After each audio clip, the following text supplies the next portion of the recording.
Hare Krishna. Here's a great little technique confirmed by science to lower your anxiety.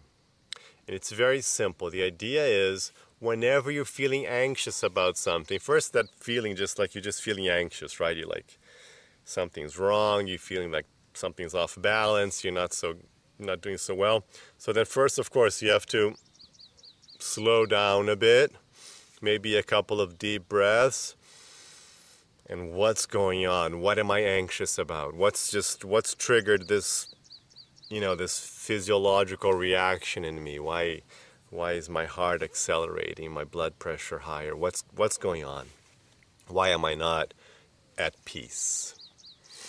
So then, first you have to just do a little quick look inside and like, oh yeah, I'm feeling anxiety because so-and-so said something and that disturbed me.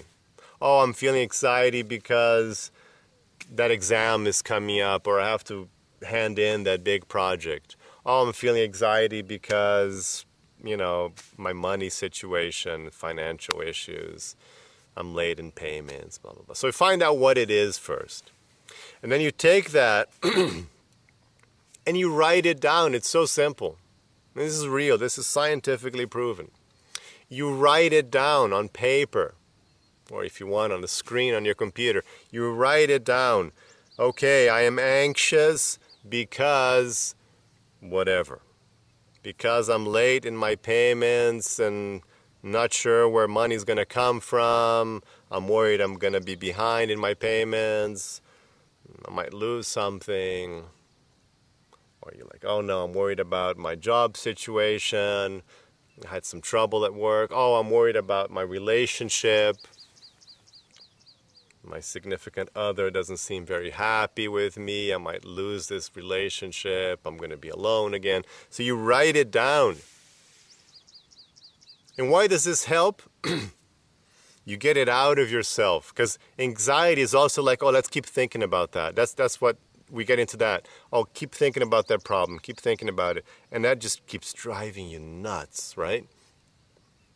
Because you keep having that idea just circling around your head uselessly. It's very bad for you. And also other studies show that when you're doing this thing about mulling over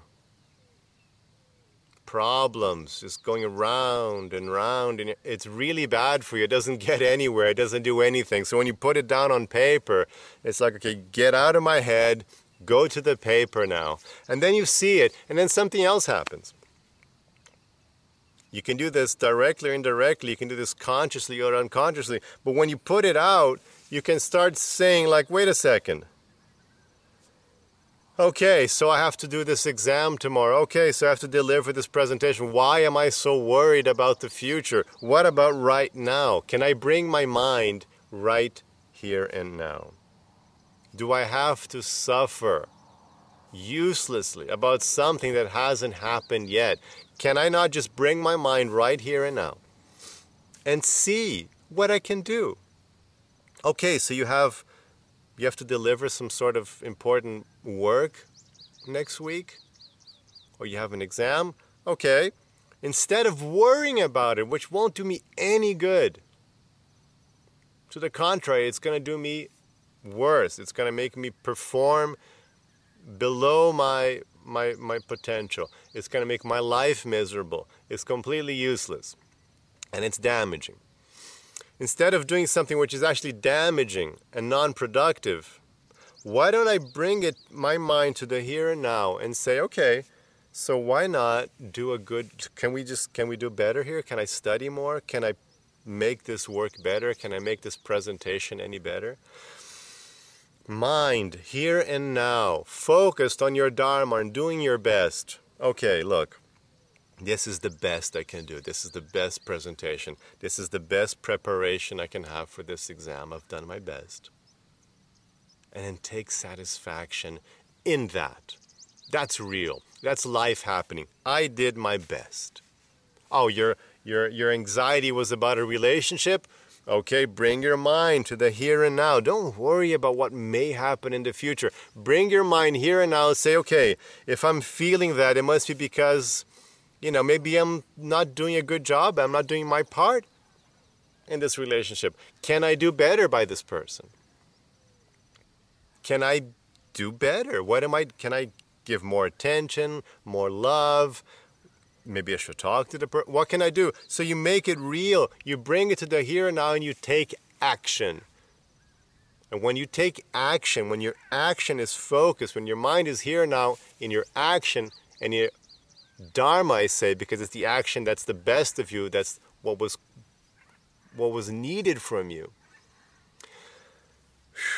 then there's no room for anxiety because I am doing my best. And how can you do more than your best? Your best is your best. That's it. So whatever comes from you doing your best, that's just what it is. That's life. And I'll deal with it at my best, whatever comes. You're doing your best. You're being the best person you can be. And hey, you didn't do well in the exam? Well, maybe it wasn't for you. Maybe it's just like that's not your thing. Maybe it's beyond your story right now. It's like maybe you shouldn't be an astrophysicist. Whatever. Like maybe you just can't handle that information. It's too much for you. It's like the wrong path. That's why you didn't pass the exam. Maybe you're not supposed to. You were just doing the wrong thing. Because if you're doing your best and it's a failure, then it's probably maybe you're not doing your thing. You're doing somebody else's thing. But then it's not your thing and it's not working. If you do your best at work and they don't like your work, then maybe you're in the wrong job. Not that you're wrong. You're in the wrong job. The job's wrong, not you. Because you were doing your best. Do you see? You're doing your best in a relationship and the relationship doesn't work out, it's the wrong relationship. You were fine. You were doing your best. But if it didn't work out, it's the wrong relationship. So hey, great that it's not going to work out. Good thing I'm not going to pass the exam. Good thing that they're not going to like me at work anymore. So I can go on and be free to do something which is more aligned with who I really am. I can find my real story, my life. So by writing down your anxiety, you make it real. You put it out there and you can take it on rationally, intelligently. Do my best right now. And if I do my best right now, and plus if you're like on a higher level of yoga and you can do that, connecting with the divine, you're feeling the yoga, the connection, you're connecting with God, you're doing that as a loving offering to God, then that's the perfection of life and nothing else could be asked of you. If you're doing your best and you're doing your best in divine connection and loving connection with God, that is the perfection. You've maxed it out. You're doing great. So whatever comes, just take that and then do your best with that. Don't worry about it. Because you're going to feel good. Because if you're doing your best, you're feeling good. Even if it's a difficult situation, even if it's a big challenge, I have to find a new job, I have to find a new relationship, I have to find a new house, I have to adjust my finances, whatever it is, if you're in that high level of consciousness of doing your best in peace, in the here and now, in connection with God, you can take on anything. Anything. And you're actually going to enjoy it. You're actually going to be happy. It's going to be a big challenge, but you're actually going to be happy with the challenge because you're going to be feeling like, oh yeah, this is me living life at its most. I'm putting it all on. This is my A game. I'm bringing my A game to life. And you're going to feel good about that. It doesn't matter what the results are. So that's what we recommend. Stop worrying about the results. Stop worrying about the future. Focus on being the best person you can be right now, here. The best expression of you. And then if you can take it a notch up, do that in connection with God. Do that as a loving offering to God. Then you've perfected your life. And you'll see how good you're going to feel doing that. Hare Krishna.